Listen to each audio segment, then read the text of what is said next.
Hello and welcome. Tonight, we begin a long and gentle descent into the hidden truth of Viking life. A truth wrapped not in glory or conquest, but in quiet hardship, in breath turned to frost, in calloused hands and empty stomachs. This is not the tale of heroes charging from dragon-proud ships with fire in their eyes and steel in their fists. No, tonight's story is slower, deeper. It does not roar. It whispers. It does not burn, it lingers. So take a moment now to let yourself settle. Let your limbs grow soft and heavy, as though sinking into the earth itself. Let your thoughts drift, like smoke curling slowly through the beams of an ancient hall. Perhaps you hear the distant hum of a fan, or the faint patter of rain beyond your window, echoing the rhythm of a world long vanished. Allow that gentle cadence to guide you inward, into stillness, into warmth. If these quiet stories offer you a place to rest, to breathe, to sleep, consider subscribing, so that this slow unfolding of forgotten worlds may return to you whenever you wish. But for now, let all that remains of your waking day drift away. Let it melt like snow before the first fire of spring. We begin not on a battlefield, nor at the prow of a ship slicing through the waves, but in a far humbler place, in a small, dim longhouse, buried in snow and silence, where the people of the north once rose before the sun and bent their backs not in battle, but in labor. This world, so often cloaked in the illusions of valor and violence, was shaped far more by what its people endured than by what they conquered. Imagine, if you will, a land locked beneath months of snow, where the sun rises slowly and hangs low in the sky, casting a pale and reluctant light that disappears before the day's work is done. The earth is hard, unyielding, and even in spring, it does not easily surrender its harvest. The forest is vast and whispering, the sea cruel and gray, and the wind, oh, the wind, moves like a living thing, hissing through the cracks in your walls, rattling the bone in your chest. In this world, you rise before the rest of the longhouse has stirred, your breath visible in the faint firelight, curling above the straw where your family sleeps. You pull on furs that never quite dry, boots still crusted with yesterday's snow, and you step into the morning, which is not morning so much as a deeper shade of night. Around you, the animals shift in their pens, restless and hungry. The milk pail is cold in your hand. The ground beneath your feet is frozen hard, and you must chip your way to the water source, hoping it has not sealed itself in ice too thick to break. You eat not because the food is good or plentiful or warm, but because you must. A slice of sour bread, coarse and gritty, perhaps dipped in a thin broth if luck allowed you meat the week before. And as you chew, slowly, mechanically, your mind is already moving through the day ahead. What must be done? What cannot be ignored? What small tasks might keep the fire burning and the family breathing for another night? This was the life behind the sagas. Not the thundering footsteps of 1,000 raiders, but the slow tread of a mother gathering kindling. The stiff fingers of a child trying to hold a wooden spindle. The cracked heels of a farmer who planted seed with no guarantee of harvest. A people not made of myth, but of mud and ash and silence. They feared hunger more than any enemy. They knew the names of every star not because of poetry, but because navigation might mean the difference between return and death. They whispered to their gods not to ask for strength, but to beg for mercy. Even the great ones, the men whose names were etched in stone and bone, began here, in cold beds, under low ceilings, beside coughing brothers and tired, unspeaking mothers. They did not dream of conquest. They dreamed of survival. And that, more than any raid or legend, is what shaped them. This was their beginning, and now it is ours. Before the clash of shields, before the first step was taken across the sea, before the myths were carved into stone, the Vikings waged a quieter war. Not against man, but against nature. A war without banners, without truce, and without end. The North, that ancient and pitiless expanse, was both cradle and curse. Its winters did not arrive. They descended, slow and deliberate, like a weight pressing down upon every rooftop and soul. Snow did not simply fall. It conquered, covering the land in silence so deep it could smother the cry of a newborn or the cracking of a frozen joint. Cold in the Viking Age was not a season. It was a second skin. From the moment a child was born, their lungs filled not just with air, but with cold, so sharp it could burn. Infants swaddled in wool and tucked near the fire often did not survive the first frost. Those who did would learn early the language of the wind, how it whispered through bone, how it hollowed out hunger, how it could silence a village with a single brutal night. And yet this same wind was a teacher. It shaped the bodies of the North, hardened the sinews, and carved endurance into every joint. Spring was not a promise. It was a gamble. The soil, stony and shallow, thawed late and froze early. Crops grew not by grace, but by stubbornness. A single bad summer, and families starved quietly through the dark months, their stores empty, their breaths shallow. Even in times of plenty, no harvest came without paying. Fingers bled in the fields. Backs broke beneath the burden of plow and sickle. And always the sky threatened to turn, clouds gathering like wolves, wind curling like claws. Shelter was no guarantee.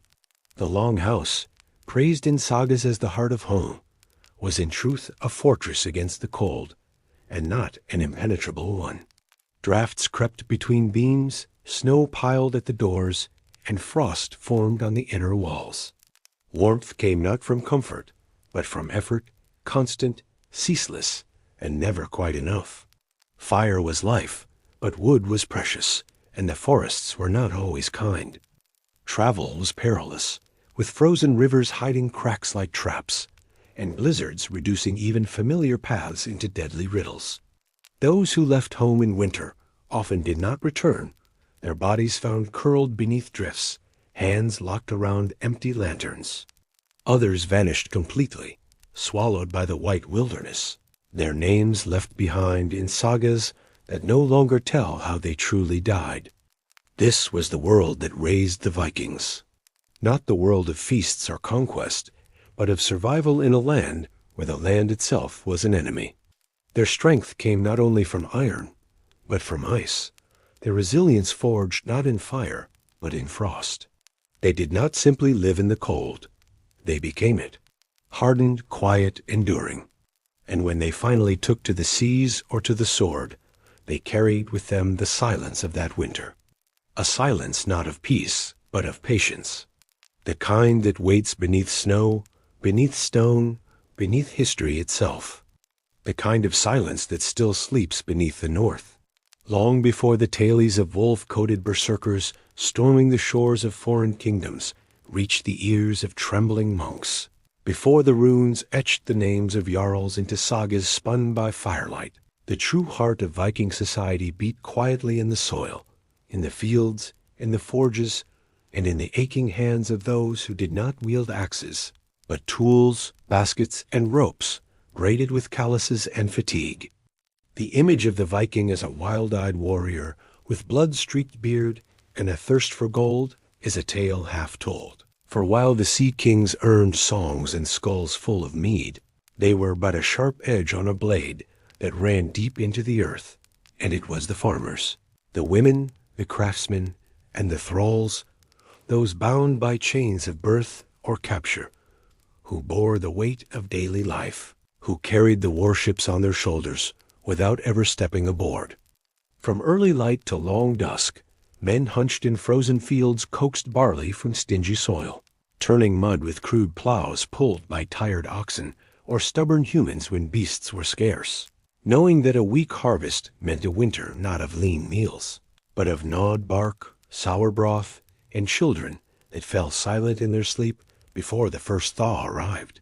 These were not warriors in the tales, but soldiers in the war against hunger, unsung and unchosen, yet utterly essential. Within the longhouse, behind the warrior's shadow, Women wove not just cloth, but the fragile fabric of survival. They birthed children on floors strewn with straw, often alone, often in silence, sometimes with a charm clenched between their teeth to keep death at bay. Their lives were a relentless cycle of grinding grain, boiling sour milk, scrubbing ash from wool, and enduring the cold gazes of fate as they buried yet another small body beneath the frozen ground. Their strength was never shouted, never carved in stone, but it endured in the unbreakable rituals of work and care, passed from mother to daughter like fire sheltered in cupped hands. And deeper still in the social earth, beneath even the poor freeman and cotter, lived the thrall, the silent engine of the Viking world, a life owned, a name perhaps remembered only if it happened to please the ear of the master. Captured in raids or born into bondage, these men and women rose with the dawn and toiled past dusk, unseen in the glow of legend, but vital to every feast, every forge, every field. Their backs bore the grain, their sweat built the fences, their blood salted the ground. Some were traded like cattle, others buried beside their masters, not in honor, but as property, tools to serve in the next life as they had in this.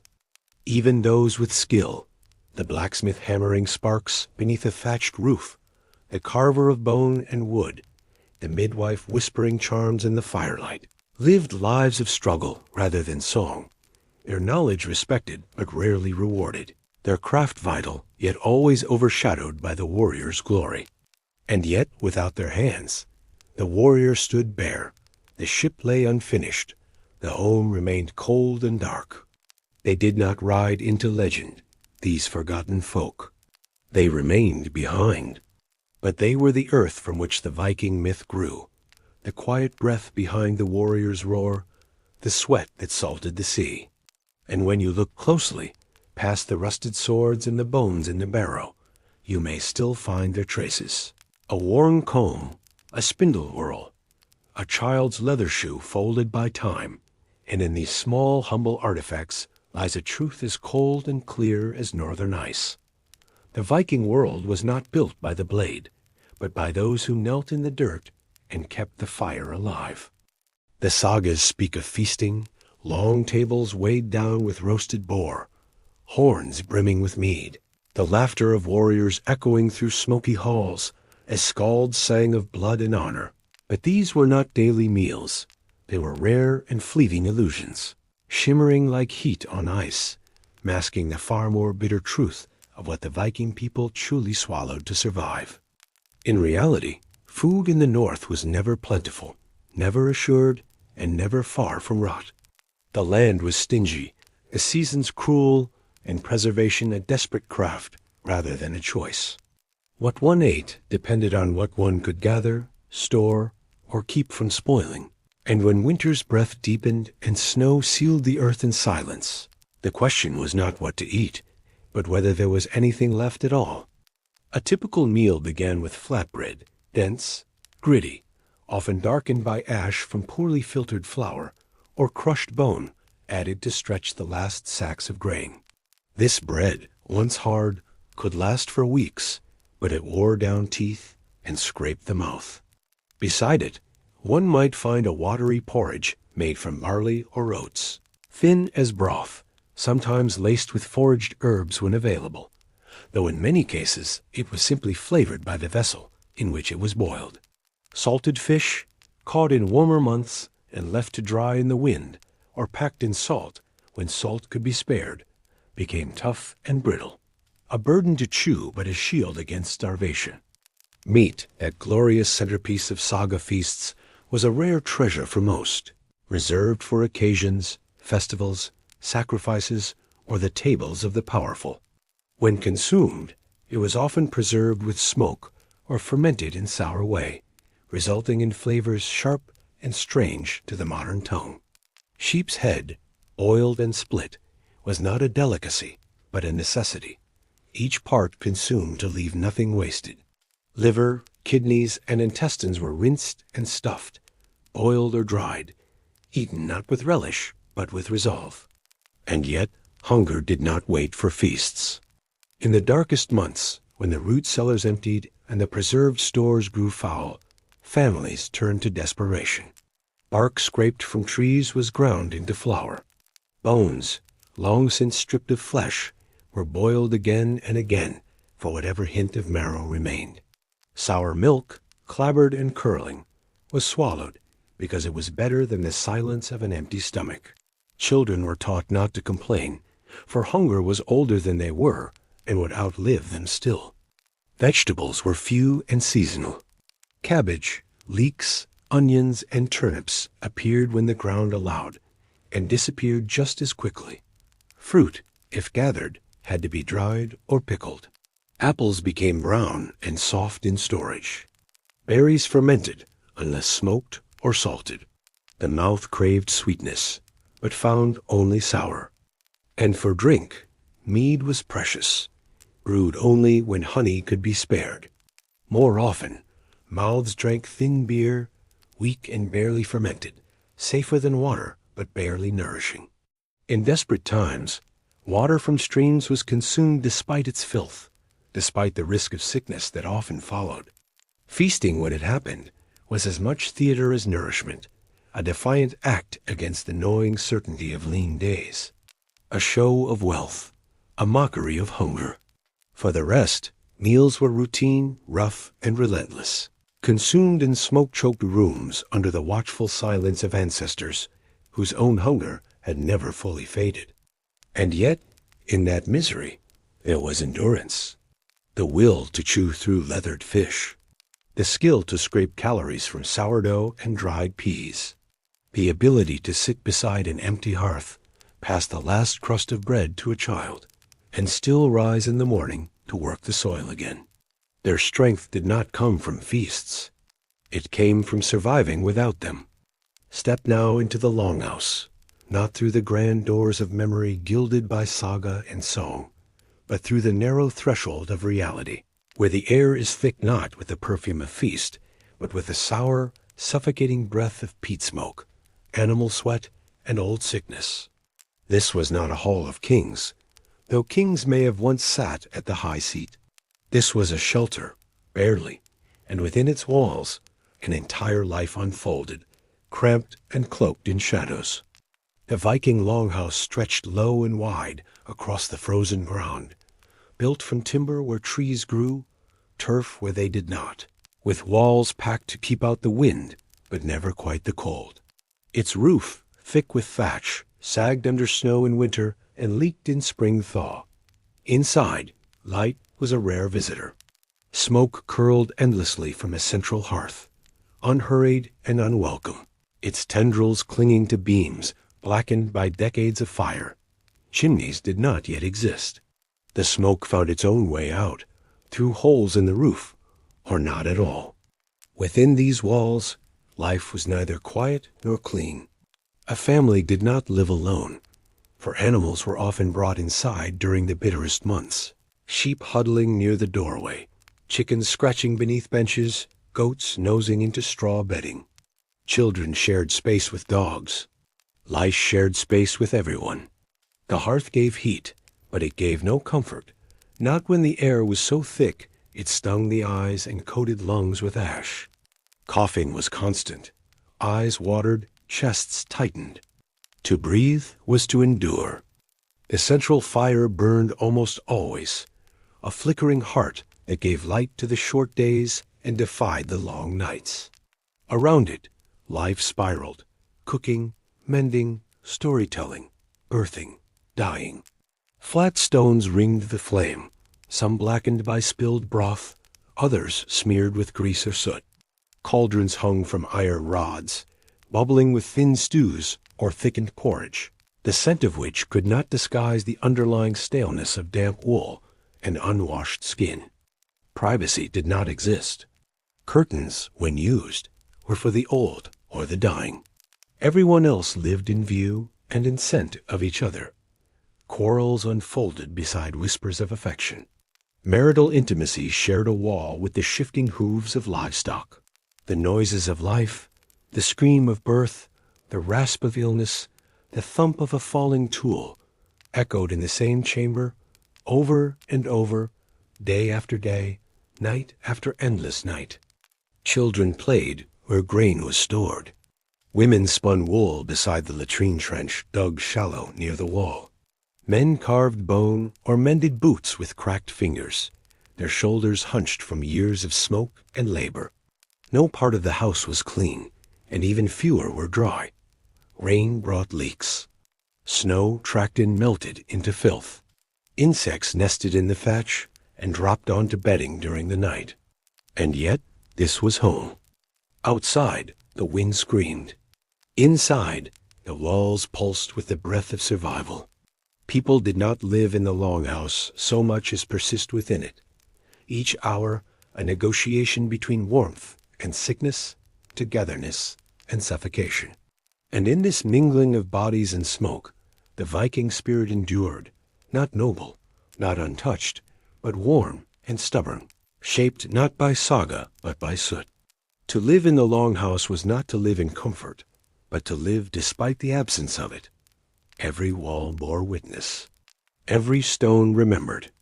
And when you pressed your hand to the timbers, if you were quiet enough, you might feel it still, the heat of old fire, the sting of long-forgotten smoke, the echo of a life lived low to the ground and close to the bone.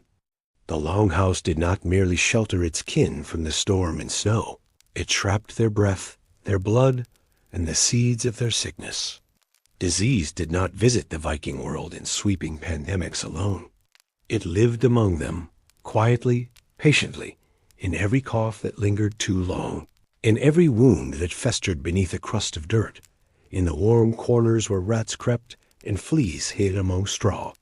Healing in such a place was neither swift nor certain. It was a gamble played with smoke, bone, and prayer. The Vikings knew the names of herbs.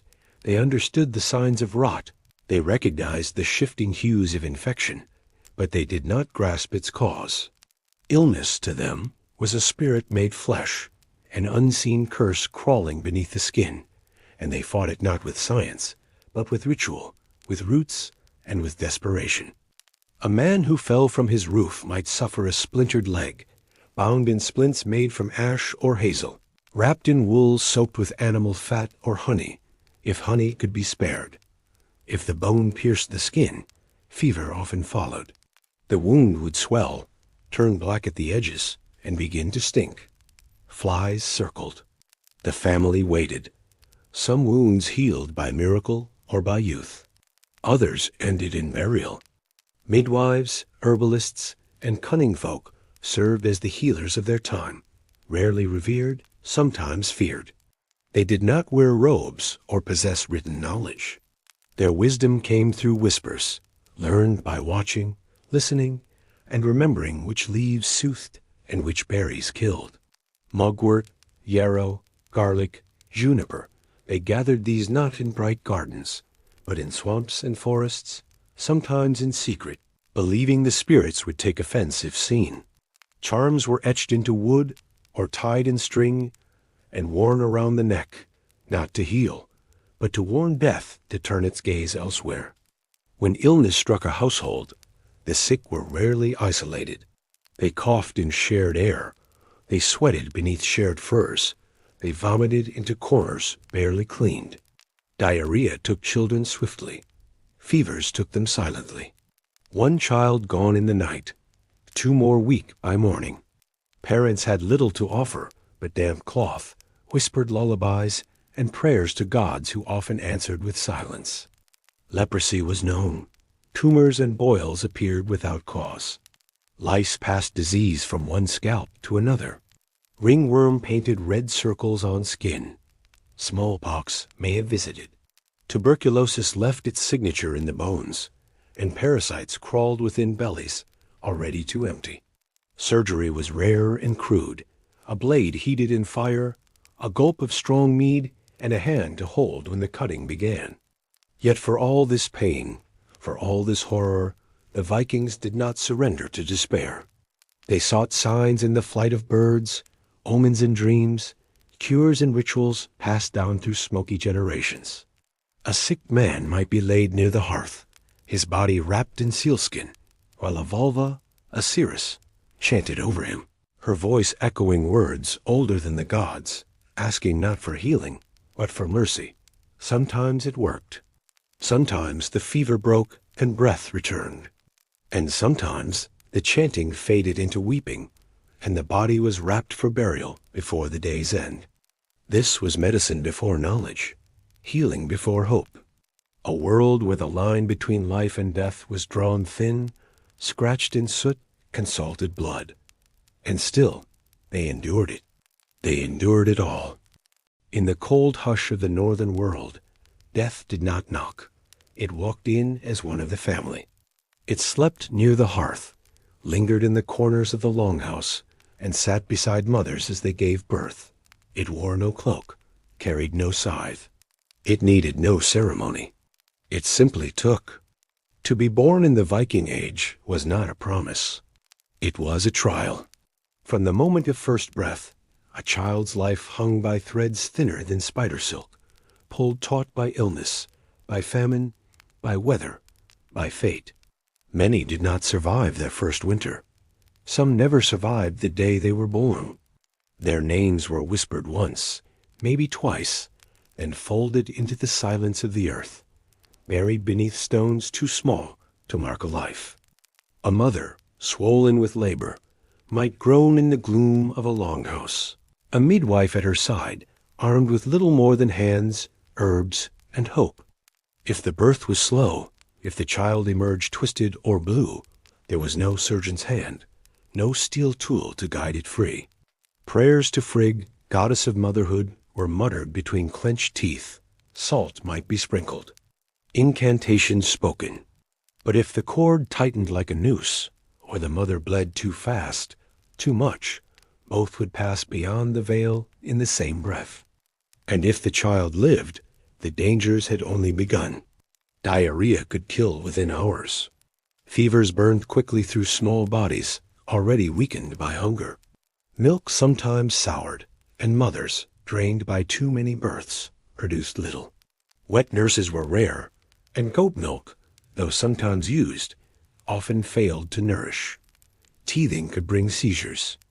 Insect bites could fester. A simple cough in the cold could become a death rattle by morning.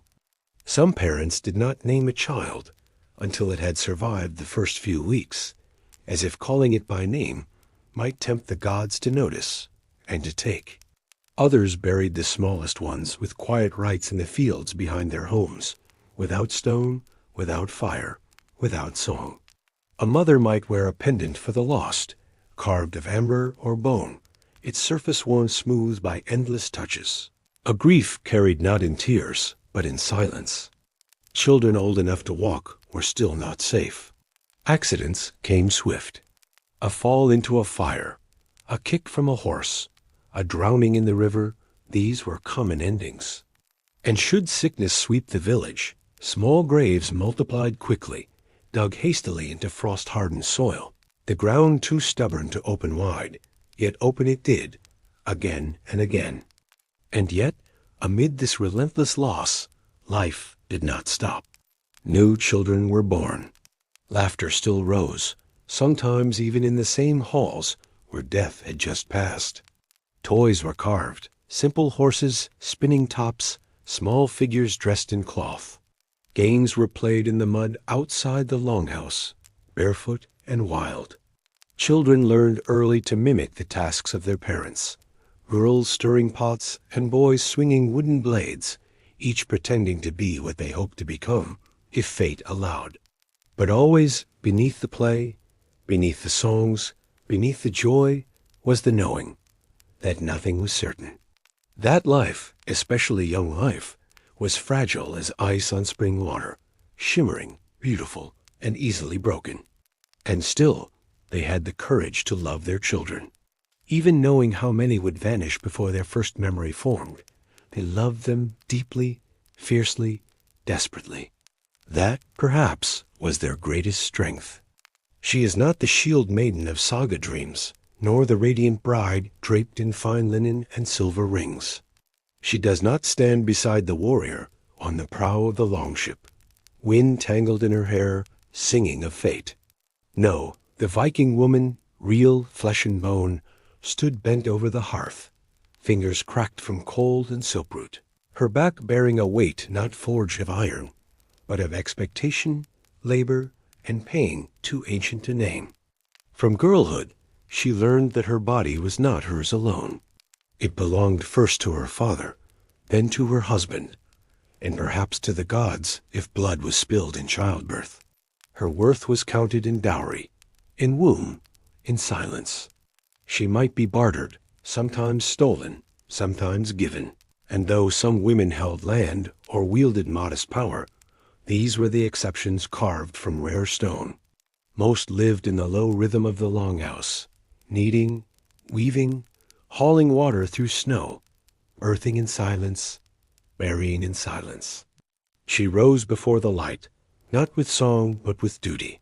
The fire needed feeding, the bread needed shaping, the children needed dressing, though some still wept from fever. The animals had to be tended, the milk churned to butter, the loom worked until the strings cut into her palms. She bled without medicine. She bore children without rest. She kept the house breathing when the men sailed off to seek plunder or death. And still, her labor was never finished. In her hands, thread turned to cloth, meat turned to meal, chaos turned to order. She brewed, she healed. She watched the skies for storms, and the horizon for the sails that might carry her husband home, or bring raiders in his place. Marriage could be bitter. A man might take concubines, slaves forced into his bed. Jealousy was often quiet, and often swallowed. If he beat her, it was no crime unless he broke her bones. If he died, she might find freedom in widowhood, but also peril. Unprotected women were prey in a world ruled by men and sharpened by hunger. She might be remarried without choice. She might be abandoned. Yet this was not weakness. No, hers was a different strength, one that did not roar but endured. The kind of strength that labored through miscarriage and rose again with the morning. The kind that stitched wounds closed while her own bled. The kind that stood at a child's funeral pyre and did not fall. And in the rare quiet hours she sang, not songs of battle, but lullabies. Simple tunes passed from mother to daughter, weaving tenderness into the smoky air.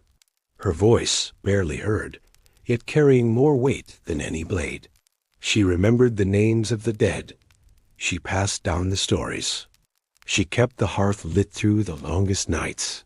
Behind every warrior, there was a woman who had cleaned his wounds, fed his children, mended his tunic, and mourned what he had become.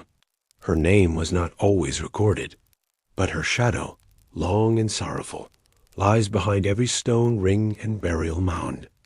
And still she moved forward, step by painful step, dragging behind her the weight of generations, unthanked, unseen, yet utterly essential. They did not wear chains of iron, for such weight was not needed.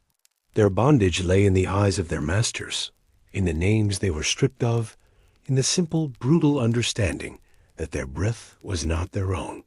The thralls of the Viking world lived and died not as people, but as property, bought, bred, bartered, and broken beneath the boot of a culture that built its glory upon their silence. To be a thrall was to vanish while still alive. Some were taken in raids, dragged screaming from burning villages as spoils of war. Others were born into it, their first breath drawn beneath a roof where their mother scrubbed the floor, and their father, if known, mucked the stalls or lay in a shallow grave behind the longhouse. No cradle songs, no family heirlooms. Only work and waiting, and the knowledge that life was not a story but a sentence.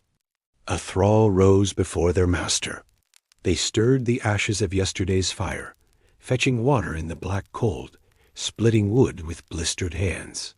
They slaughtered animals, emptied latrines, gathered dung for fuel, and when the day's sweat was done, they worked still, spinning wool, salting fish, cleaning filth from corners others refused to see. Their reward was not gold, nor praise, nor rest. It was survival, bare, begrudging, and always uncertain. Some were women, taken to warm the beds of men who saw them not as people, but as flesh owed by conquest. A slave could be sold, beaten, or killed without formal punishment. The law counted them among livestock. And yet, their absence would have collapsed the house. Their hands fed the hearth. Their backs bore the burdens that the free would not touch. Even in death, a thrall was not always free. Some were slaughtered to accompany their masters into the next world, buried alive or strangled, their blood believed to strengthen the soul of the one they had served. Archaeologists have found their remains twisted beneath mounds, jawbones shattered, limbs bent awkwardly beneath richer corpses clad in silver and fur. Their last breath was not a prayer, but a cry lost to centuries of soil. Yet even here, in the deepest shadow of the Viking story, fragments of resistance flicker like dying embers. A few thralls ran, fled into the forests, into the mountains, into the sea, hoping to find a place where their name might belong to them again. Some rose in rank through favor or fortune, purchased their freedom with coin earned over years of toil, and in rare cases became landholders, though the stink of slavery never fully washed away. The sagas do not speak their names. The poets did not sing of them. But the stones beneath every longhouse, the scars in every field, the worn handles of every tool, they whisper their presence. Without them, there would have been no ships, no war bands, no gods fed with offerings. The Viking world was built on their backs and watered with their sweat. They were the unheard, the unseen, but they were always there. Forget the clean gleam of sharpened steel raised beneath banners, the roaring charge of heroic men beneath storm-kissed skies, the myth of glory burning in the hearts of warriors as they leapt ashore with purpose and pride. Viking raids, when stripped of the poems and polished tailies, were chaos. They were hunger. They were desperation soaked in salt water and blood. To raid was not merely a choice, it was often a necessity. When the crops failed, when the winter was long, when mouths outnumbered the grain stored in cellars, the sea became a promise of survival. Ships were not launched with fanfare, but with strained hands and quiet prayers. The timbers creaking under the weight of supplies hastily gathered, dried fish, barrels of sour ale, water already beginning to turn stale. And once upon the sea, there was no turning back. Storms tore sails to ribbons. Men fell overboard in the dark, swallowed without a sound. Illness spread with the damp, and rats nested in the grain sacks, chewing alongside the crew. When land was spotted, an abbey, a village, a coast lined with poor defenses, hope surged. But the raid itself was never elegant. It was a rush of shouting, of clumsy leaps from boat to mud, of slippery rocks and panicked animals. Blood spilled not just from enemies, but from comrades, hacked by mistake in the wild flailing of poorly timed axes. Fire was not always part of the plan, but it often became the outcome. Flames leapt not with glory, but because it was easier to burn what could not be carried. And when the looting began, it was frenzied and uneven. Coins, cloth, tools, people, whatever could be seized was seized, and whatever could not be stolen was broken. Wounds festered. Some men returned home with arrows still lodged in muscle. The shafts snapped off, but the iron head left within. Others limped or crawled, dragged by crewmates who hoped the village healer might have a charm or salve to halt the spreading rot. Fingers were lost, eyes gouged, ears sliced in drunken brawls after the blood had cooled and the mead was poured. The spoils, such as they were often smaller than expected, divided poorly, hoarded by the strongest, or lost at sea during the return voyage. Some ships sank, not in battle, but beneath the weight of greed. And not all raids ended in conquest. Many were repelled. Many were ambushes gone wrong, where villagers fought back with fire and spear, where defenders struck with the fury of the desperate, protecting not riches, but homes and kin. In these moments, The Vikings became not wolves, but prey.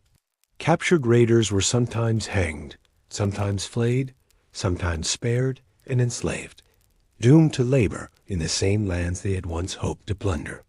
The smell of a raid lingered long after the swords were sheathed, a mix of smoke, blood, seawater, and sweat.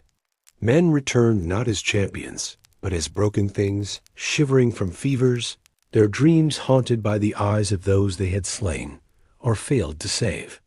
Some could no longer look at their own wives. Others drank themselves into silence. And some did not return at all, their bones left in strange soil, unnamed, unmourned, another ghost lost to the tide. And yet they raided again, because behind each raid stood hunger. Behind hunger, fear.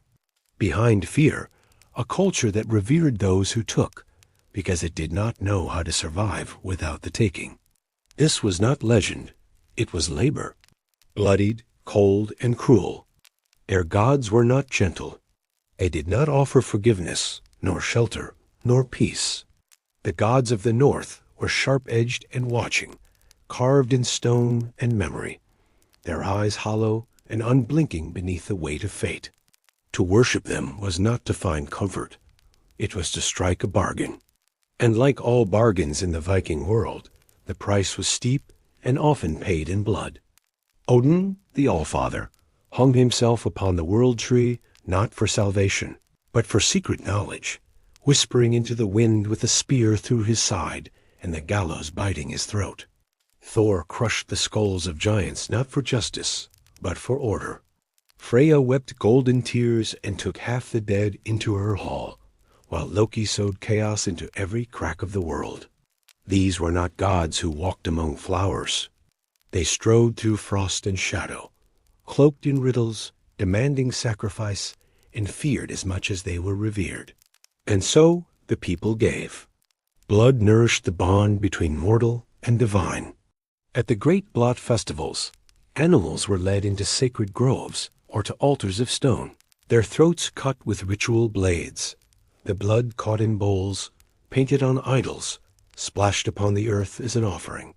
The air grew thick with steam and chant.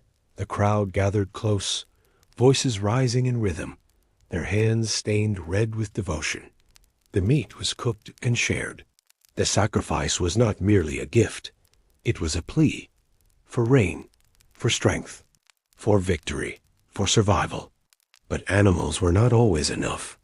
The oldest stories whisper of darker rites, of human blood poured at the roots of the sacred tree in Uppsala, of bodies hanging from branches, swinging in the cold breeze like grim fruit. Slaves were sometimes chosen. Captured men and women made offerings by those who claimed their lives. Some say kings, too, were once sacrificed, when the harvest failed or the omens turned sour. Their blood spilled not in vengeance, but necessity. These stories are not always believed, but belief was never the point. Fear was. Omens ruled every day. A raven's flight could stall a journey. A dream could doom a marriage. A malformed birth might be read as divine anger. Seers, draped in wool and bones, muttered their visions into smoke, and what they saw could not be denied. Even the bravest warriors listened when the Volva spoke. Even chieftains bowed to the will of unseen forces. The gods did not speak plainly. They answered through thunder, plague, and the sudden stillness of a fire that refused to burn. And so the people listened with dread, scanning the world for signs, clouds shaped like serpents, the cries of owls, the death of livestock. And when fear grew too heavy to bear, they offered blood to ease it. Children grew up beneath this weight, learning early that the gods were near, and that nearness was dangerous. A carved talisman might protect against disease. A whispered prayer might hold back misfortune, but it was never enough to be devout. One had to be vigilant. The gods loved no one. Even in death, they were not kind. The afterlife was a maze of possibilities. Valhalla, yes, for those who died blade in hand, their blood soaking the battlefield. But for others, The drowned, the sick, the old, fates darker and stranger awaited. Some wandered misty realms. Others were taken by hell, the cold and sorrowful goddess, whose hall was not punishment, but absence. To live in the Viking age was to live in negotiation with the divine, endless, uneasy, edged with dread. Faith was not hope. It was a pact carved in bone, sealed in sacrifice, and renewed each time the sky turned strange. Their gods needed blood, and the people gave it because they believed, and because they were afraid not to. The Viking world did not sleep easily. Even in death, rest was uncertain. Beneath the soil and stone of their burial mounds, in the barrows and boats sealed with turf and tears, the dead were not always still. They stirred, they watched, and in the minds of the living, they sometimes rose. A man who died with anger in his heart, or with vengeance unfulfilled, or whose body was buried without proper rites, he might become a draugr. Not a ghost, not a spirit, but something heavier, colder, flesh that refused to rot, eyes that burned in the dark like coals buried in ash. These were not stories told to frighten children. These were warnings, beliefs as real as stone. Whole villages moved because of a grave that grew too restless. The draugr did not speak, but it was said they groaned deep, terrible sounds like ice cracking across a frozen lake. They could swell to giant size, grow stronger than 10 men, and slip through walls like mist. Some sat atop their own treasure hoards, twisted guardians who struck down any hand that dared disturb them. Others walked among the living, bringing sickness, crushing rib cages in the night, laying a death chill upon those they once loved. To prevent this, the dead were pinned. Nails were driven through their clothing or bones. Scissors were placed in their graves to confuse their spirits. Iron, old and rusted, was sometimes laid across their chests, for iron was thought to ward off dark things. In some cases, bodies were decapitated before burial, their heads placed at their feet or between their legs, so if they rose, they would be blind and stumbling. But not all who returned wore flesh. Some were wraiths, shadows seen in the corners of the longhouse, door latches lifting by unseen hands, a cold breeze threading through a room sealed tight. A woman who died in childbirth might return weeping, searching for her child. A man murdered by kin might walk silently behind his killer until madness took him. The dead carried their emotions like heavy cloaks, envy, rage, sorrow, and they brought them back into the world like poisons. And then there were the curses. A carved object buried in secret. A lock of hair twisted into knots.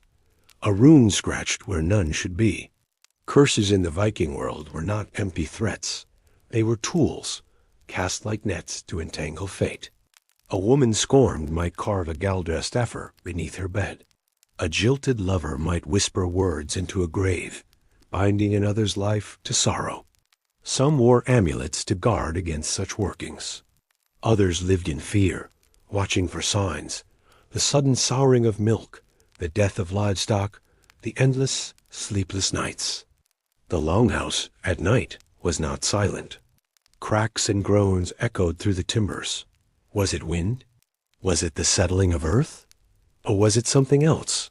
Something returned. And in those moments, when the fire burned low and the breath of the cold slipped in through the doorframe, even the bravest believed. They tightened their cloaks, whispered old prayers, and hoped the mound outside remained still. For in the Viking mind, death was not an end. It was a threshold. And some who crossed it did not stay on the other side. They called the sea their road, their fate, their freedom, but it was also their grave. For all the poems that sing of longships flying over waves like ravens over snow, the truth lies deeper, darker, beneath the salt and spray. The North Sea, the fjords, the icy reaches of the Baltic, they did not welcome men. They swallowed them. To sail as a Viking was to gamble everything with every tide. The ships, though marvels of their age, flexible, fast, carved with care and pride, were still at the mercy of wind and wave. A sudden squall could snap a mast in moments. Fog could turn the world blind. A reef just beneath the surface could rip the hull open like a cracked rib, and then the cold would do the rest. And it was always cold. The ocean that fed them was a cruel provider. Men who fell overboard had minutes, perhaps seconds. The water stole heat faster than flame. Muscles locked, lungs collapsed, silence followed. No rope thrown fast enough, no hand strong enough, no prayer loud enough to change what was already written beneath the waves. Sometimes the sea took entire crews. Ships vanished without a cry. Families watched the horizon for days, weeks, hoping for the shape of a sail, the sound of oars, a figure standing in the prow, but nothing came. Wives grew silent. Children waited without asking. The wind told them first. The wind always knew. And those who returned were not unscathed. Their hands were blistered raw from rowing through storm. Their eyes red from salt and sleeplessness. Some came home thinner, shaking from fever caught in damp clothes. Others came with fewer crewmates than they'd left with, and when asked what had happened, they would look away and say only that the sea had claimed them. The dead were not always buried. Often there were no bodies. A man might be remembered only by a comb left behind, a knife on a shelf, a gap at the table.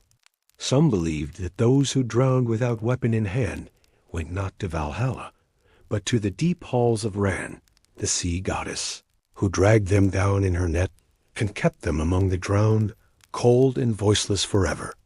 Their ghosts walked the shore in storms, their eyes made of water, their mouths full of brine.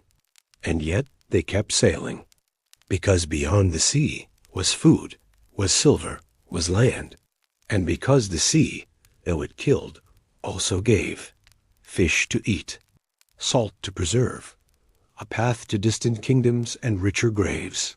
It could not be avoided, only endured. Every Viking knew this. Every child born near the shore learned early that the waves held both life and death in equal hands. So they built their ships. They carved dragon heads to frighten spirits. They spoke charms before launching. They gave offerings to Njord, god of the sea, in hopes he would guide them gently. And they watched the weather with reverence, for the sky was the sea's whisper, and when it changed, the wise listened. Even today, along the coasts of Norway, Iceland, and the scattered isles once touched by Viking feet, the sea speaks with that same voice, cold, endless, patient, and somewhere beneath it, the bones of those who never returned lie tangled in seaweed and time, the tide rocking them softly in their long sleep. In a world where winter could kill and gods demanded blood, law too wore a savage face. Justice in the Viking age was not blind.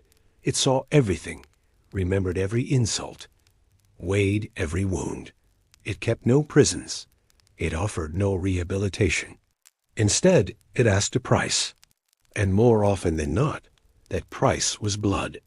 When a man was slain, whether in rage or by accident, his death echoed far beyond the moment of his final breath.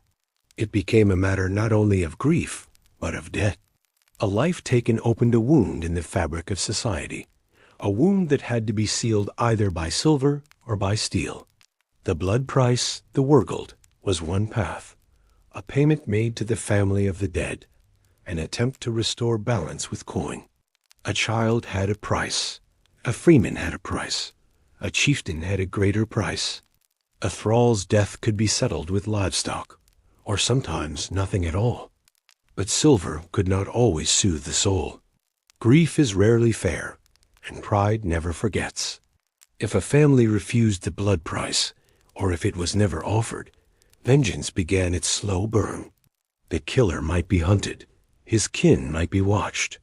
A brother, a cousin, a son, they became targets not by deed, but by blood.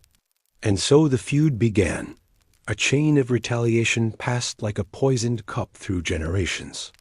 Some feuds lasted decades, smoldering through winters, reigniting with every new slight. A stolen sheep might reopen old wounds. A drunken insult at a feast could turn fatal. A knife drawn before the mead was finished. Each act of revenge demanded another. Each grave dug gave cause for another blade to rise. These were not crimes of passion. They were rituals of necessity, bound by law as much as by fury. The Thing, the assembly of free men, offered some form of order. Disputes were brought forth, witnesses called, oaths sworn over sacred rings. A man who broke an oath risked more than shame.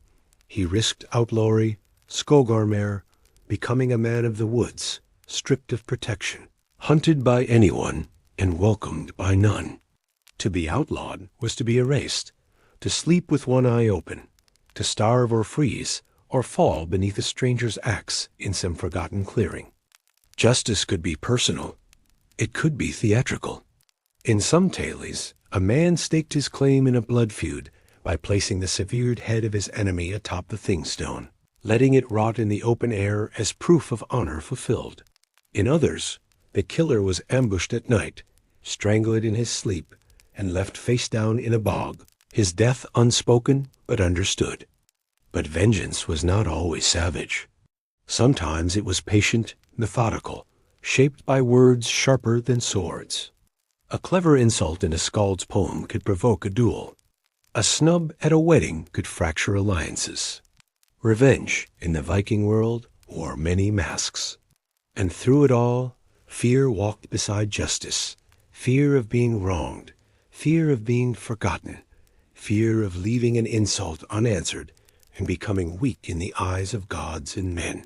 To avenge was to be strong. To forgive was to be vulnerable. And the world offered little shelter to those who laid down their blades. So they fought, brother against brother, neighbor against neighbor, clan against clan. Not always because they hated each other, but because they had to. Because in a world as brittle as ice and as fierce as fire, justice could not be cold. It had to burn. High above the tree line, beyond the reach of fields and herds, the wind speaks in tongues that no man understands. In the deep silence of northern winter, where the sun vanishes for days and weeks, and then seems never to return, the mind begins to hear things that are not there. Footsteps in the snow that fall in no human pattern. Voices behind walls where no voice should be. Dreams that grow heavy and press on the chest long after waking. In such silence, even the gods seem far away, or worse, near. The Vikings, those hardened sons and daughters of frost, were not immune to what the dark does to a soul. Isolation was a constant companion, unseen, but always watching.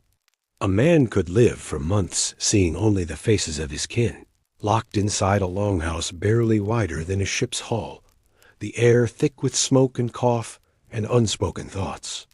When tempers flared, there was nowhere to walk, nowhere to breathe. When sorrow came, it came quietly and stayed. Loneliness in the Viking world was not a soft sadness.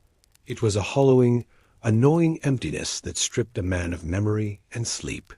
It crept into the minds of shepherds left alone for days in high pastures, into the hearts of widows tending fires with no one left to speak to, into the eyes of aging men who once sailed great seas and now watched snow bury their tools beneath silence.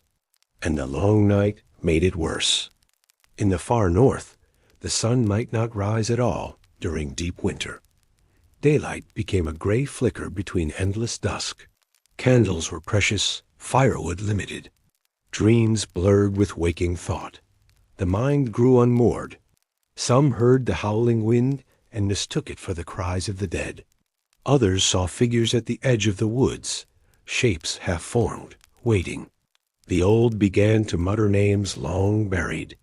Children were warned not to wander far, not because of wolves, but because of what dwelled beyond sight. The Draugr, the Huldra, the gods themselves, cold and watching. Some turned to madness. A man might begin to speak to stones, carving them with runes no one else could read. A woman might wake screaming, clutching a doll made of straw, convinced it had spoken in the night. Suicide, though rarely recorded, lingered at the edges of the sagas. A quiet walk into the woods, a boat launched into a frozen fjord with no oars, a rope knotted in the loft. And always, those left behind said the same thing. He was taken by something. The gods, distant and strange, offered no solace. Odin was wise, but he was also mad. He gave his eye for knowledge, but what he saw drove him into solitude, wandering the worlds with riddles and sorrow. To follow him too closely was to walk a path toward ruin, brilliance twisted by torment. The runes he gave were carved in pain. His gifts were not blessings, they were burdens. Faith became a thin thread stretched across the dark, pulled tight by fear. Men clutched charms not to find peace, but to hold back the void. Women traced protective signs on doorframes, not to invite the gods, but to keep them out. And yet, in this fragile silence, life persisted. The mind found its own strange strength. Some carved stories into bone and stone. Some sang songs to the empty air, their voices trembling but steady. Some learned to speak with animals, to read the frost on windows, to find patterns in the fire's dance. In this madness, a kind of wisdom bloomed, raw, crooked, but real. And when the light returned, as it always did, the survivors stepped outside, blinking, older in spirit than the months would suggest. They had endured the long whisper, the cold that speaks in dreams, the gods who do not answer. But they were still standing. To grow old in the Viking world was not a triumph. It was a slow unraveling, a quiet defeat of the body long before the spirit surrendered. Age did not crown a man in dignity or cradle a woman in reverence. It bent the back, blackened the teeth, dimmed the eyes, and left the flesh hollow and trembling. In a world that revered strength, youth, and valor, old age was a shadow, stretched, shivering, and often overlooked. Few reached it.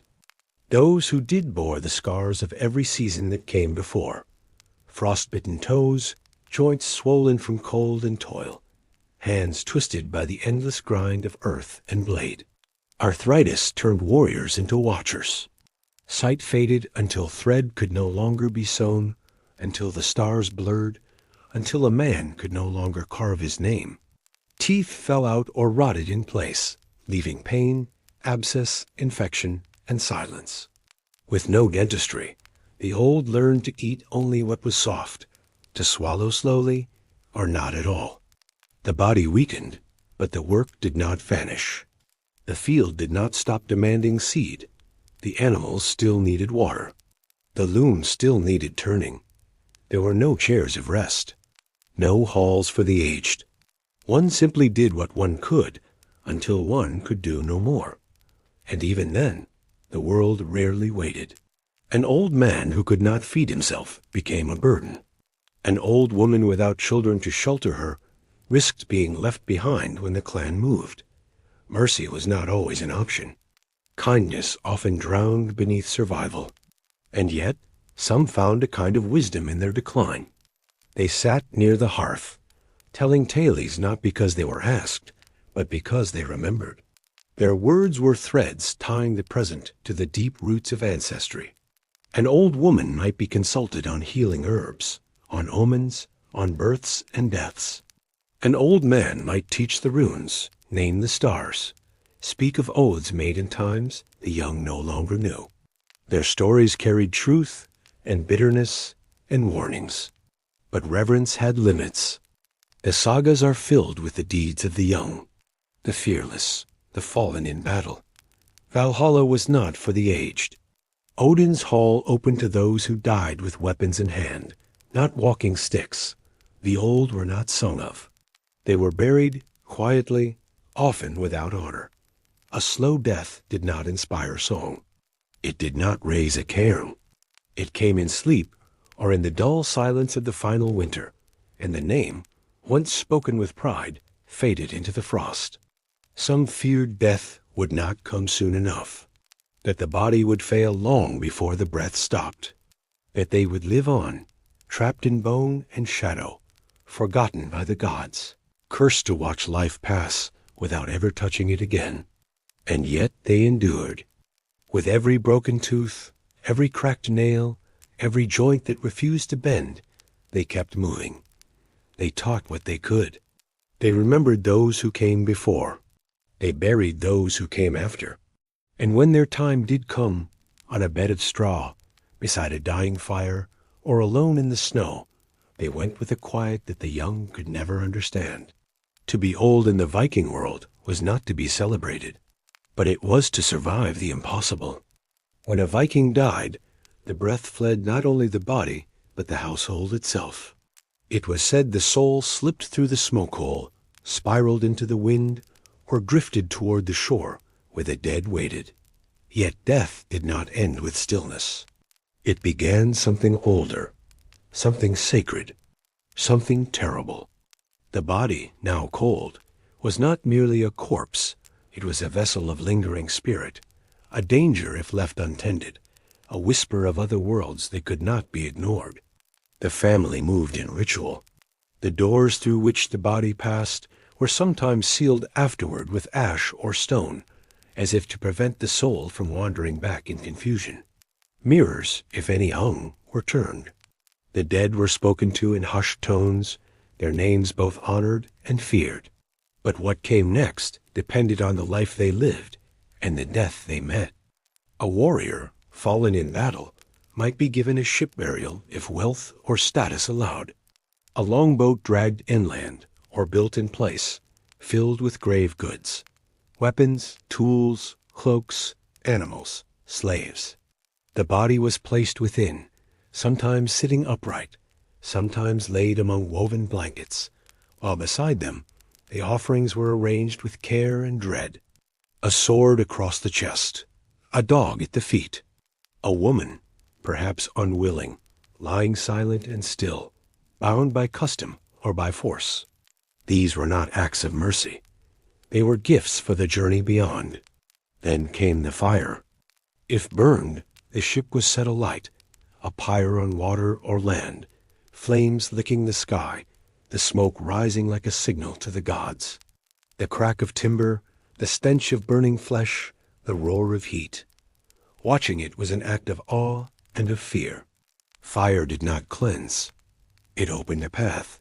It unbound the spirit from the husk.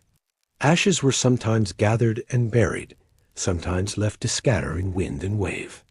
But not all were given fire.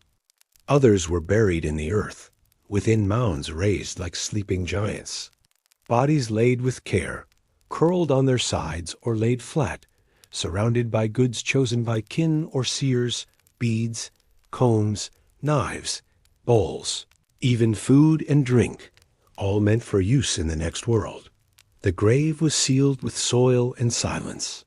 Stones were placed, prayers whispered. Sometimes runes were carved nearby, not to mark the resting, but to bind the spirit where it lay.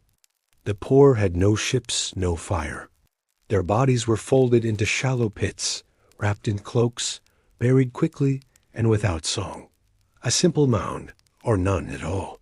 Forgotten by history, yet just as feared. For even the humblest dead might rise if angered. A soul mistreated could become a revenant. So even the smallest rites were done with trembling care. Children, when they died, and they died often, were sometimes buried in doorways, as if to protect the home with their innocence, or to trap their souls so they could not wander far. Stillborn infants were wrapped in linen and hidden under hearthstones. Their cries were not heard again, but their presence lingered. Death was never tidy. The line between this world and the next was thin, and grief had no softness. Tears were shed, yes, but so were blood and offerings. The living mourned with mead and silence. Some carved songs into bone. Others feasted in the name of the dead. Some wailed. Others stood still. And when all was done, and the fire had died, or the mound had settled into the shape of the earth, the people returned to their lives, heads bowed, eyes wary, knowing that death had passed near, that it would return, that one day it would be their name whispered in smoke. For in the north, the grave was not an end. It was a doorway, and all doors open again in time. Not every wound in the Viking world came from a stranger's blade. Some were carved in whispers. Some were sharpened at the hearth. Not all enemies arrived with torches on distant shores. Many lived within the same walls, ate from the same pot, bore the same blood. The Viking clan was a fortress, but also a cage. Loyalty was sacred, yes, but so too was pride, ambition, and vengeance. Where families gathered, secrets bred like mold in damp timber. A brother's envy, a cousin's insult, a slight left unanswered for too long. All could ignite feuds that began not in war, but in the quiet clink of cups beside the fire. Betrayal was rarely loud. It crept. A jarl's favorite might spread rumors like smoke, curling around reputations until trust blackened and fell apart. A servant, overlooked, might carry messages to a rival household, a few words traded for a promise, or gold, or escape. Poison was known. Mushrooms boiled into stews, herbs slipped into cups, hands washed clean while the victim coughed blood in the dark. And it was not only men who plotted. Women, too, held knives, if not in hand, then in word. A whispered suggestion, a misplaced object, a carefully timed smile could unseat a chieftain or doom a marriage. In sagas, women are often the ones who remember the insult long forgotten by men, who stoke the fires of revenge until swords are drawn again. Power had to be taken in quiet ways when the world gave you no voice. So it was taken in silence. In wealthy households, intrigue coiled thicker. Heirs were watched closely. Illegitimate children might rise, recognized by fathers seeking new alliances. A marriage could seal peace or unravel it. A wronged spouse might summon allies from another village, turning a cold house into a battlefield before the snow had melted. Alliances were bound by oaths, but oaths could be broken. The gods demanded honesty, but men served themselves. And when ambition outgrew loyalty, blood followed. A jarl, too strong, might find himself outlawed by a council of kin. A favored warrior might vanish on a hunting trip. A merchant might wake to find his storehouse burned and his partner missing. Revenge was often disguised. An accident, a misstep, a name cursed by the gods rather than by man. The dead could not speak their truth. The living chose what tale to tell. And through it all, the sagas whispered. They remembered the uncle who turned against his brother, the sister who married into her enemy's house and burned it from within, the son who stood in court beside his father by day and drove a dagger into his heart by night. These tales were not fantasies. They were warnings. They reminded the listener that danger wore many faces, and the one you shared a fire with might be the one who ended you. So the Vikings watched each other. They measured every glance, every silence, every gift. Hospitality was offered with one hand and suspicion held in the other. For betrayal did not always come from beyond the fjord. It walked on familiar feet, spoke your tongue, smiled with teeth bared just enough to pass for kindness. The axe at your back was never as sharp as the one hidden in a friend's sleeve. It did not end in fire. The Viking world, so often imagined collapsing beneath a final storm of steel and flame, did not vanish in a single battle, nor sink beneath the weight of some cataclysmic god's curse. No, it faded, quietly, slowly, like ice thawing in spring, unseen at first, until the shapes once frozen in place had begun to shift beyond recognition. The great ships no longer cut the seas in droves. The blades, though still sharp, were now less often drawn. Where once the sagas spoke of raids, now they murmured of trade, of treaties, of kings who bowed to crowns rather than gods. Gold flowed not from plundered churches, but from agreements sealed with ink. And the names of once feared warlords now appeared in royal charters penned in Latin. The old ways did not shatter. They were buried, bit by bit, beneath new soil. Christianity came not only with crosses, but with structure, with priests, with parchment, with laws written and preserved by hands, uncalloused by farm or forge. Some conversions were slow, measured by candlelight and cautious compromise. Others were swift, brought by sword or by threat, as kings saw the benefit of divine right over blood feud. A man who once prayed beneath the sky now prayed beneath a roof. The gods of his ancestors were called false. Their sacred groves were cut, their altars torn down stone by stone. But it was not only the gods that changed. The longhouse gave way to towns. Walls rose around settlements. Coins replaced barter. Literacy crept in like a foreign wind, and with it came new expectations, new rulers, new punishments. Outlawry, once a brutal freedom, became a legal erasure. Vengeance was no longer a matter of family, but of court. The thing lost its power to the throne. Justice moved from hand to scroll. And yet it was not all loss. Some welcomed peace, however fragile. A mother who no longer feared her sons dying in foreign raids. A farmer whose grain was not taken by passing warriors. A child who learned letters instead of swordplay. But beneath that peace, something ancient began to sleep. The songs grew quieter. The stories, once told around the hearth, began to seem strange, even dangerous. The draugr, the gods, the blood price, they became relics of an uncivilized time, spoken of with distance, or not at all. The runes were carved less and less. The old rituals, once vital, were remembered only by the elderly, and eventually not remembered at all. The ice had begun to melt.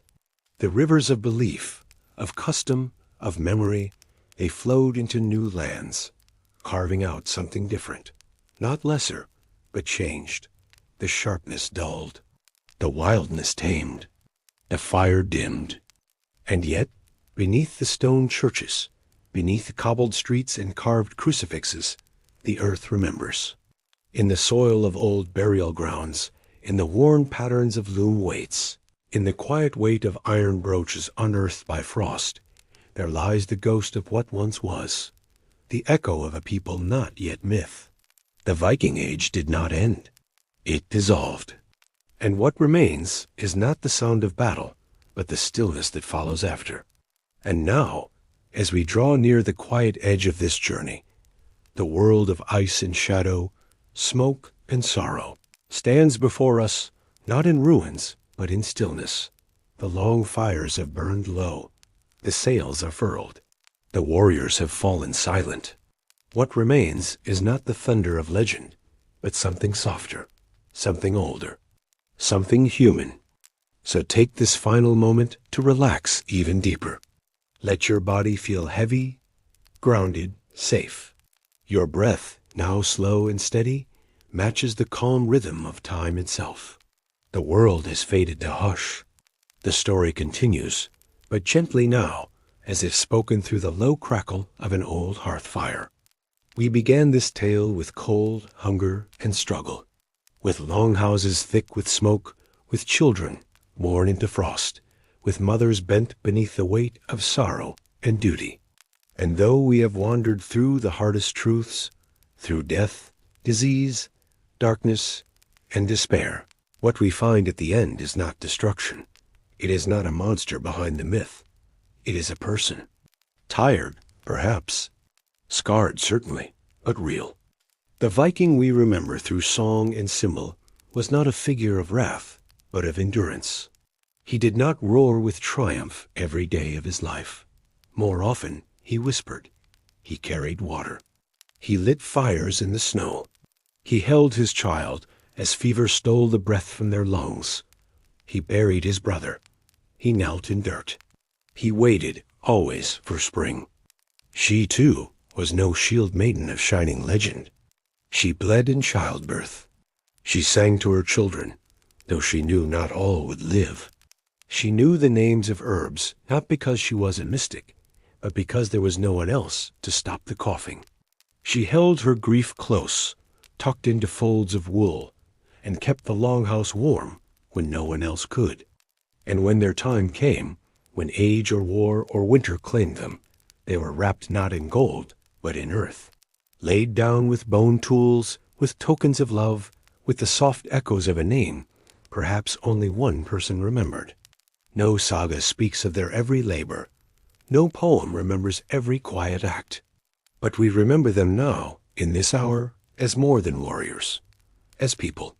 So let the image of the horned helm fade away. They never wore it. Let the stories of endless raiding quiet. They were only one breath of a much longer tale. What we see, beneath it all, is a face weathered by wind, warmed by fire, creased by laughter, lined by grief. A human face. And now, as sleep draws close, as your thoughts drift and your breath deepens, let this ancient truth settle beside you. The Vikings were not gods. They were not beasts. They were not legends. They were like you. And they are still here, in the silence, in the stone, in the stories we choose to remember. If this story helped you find rest, if you felt the ancient world breathe quietly beside you tonight, then please subscribe to the channel so these voices from the past may return again, like the video, to keep the fire burning. Leave a comment. Tell us which chapter lingered in your thoughts. And most of all, share this story with someone who needs a gentle path to sleep.